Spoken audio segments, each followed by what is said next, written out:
প্রধানমন্ত্রী শেখ হাসিনার পদত্যাগ ও দেশ ত্যাগের সংবাদটি বিশ্ব গণমাধ্যমে ফলাও করে প্রচার হয়েছে। সেখানে বলা হয়েছে, হাসিনার বোন শেখ রেহানাও একই সাথে দেশ ছেড়েছেন।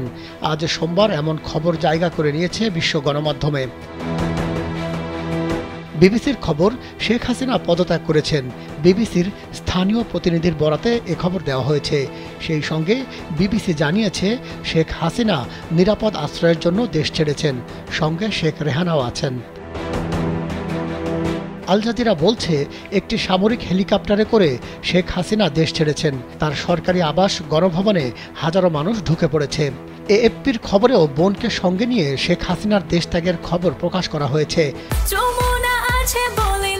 যমুনা রেফ্রিজারেটর, খাবার ফ্রেশ তো লাইফ জম্পেশ।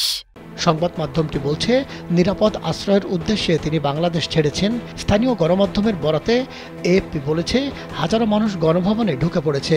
রয়টার্স বলছে, শেখ হাসিনা প্রধানমন্ত্রীর পদ ছেড়েছেন, বাংলাদেশও ছেড়ে গেছেন।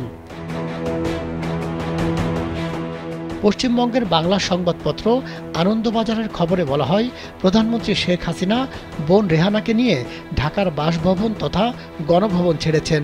তাকে হেলিকপ্টারে করে নিরাপদ আশ্রয়ের উদ্দেশ্যে পাঠানো হয়েছে। বাংলাদেশ বিমান বাহিনীর হেলিকপ্টারটি ত্রিপুরার রাজধানী আগরতলার উদ্দেশ্যে উড়িয়ে নিয়ে গিয়েছেন এয়ার কমোডর আব্বাস। তিনি 101 স্কোয়াড্রনের সদস্য। একটি সূত্রের উল্লেখ করে খবরে বলা হয়, তার আগে বাংলাদেশের সেনাবাহিনীর তরফে প্রধানমন্ত্রী হাসিনাকে সময় বেঁধে দেওয়া হয় ইস্তফা দেওয়ার জন্য। ৪৫ মিনিট সময় তাকে দেওয়া হয়েছিল বলে একটি সূত্রের দাবি। তবে অন্য একাধিক সূত্রের দাবি, পুরো বিষয়টি হয়েছে সেনাবাহিনী এবং দিল্লির সঙ্গে আলোচনার সাপেক্ষে।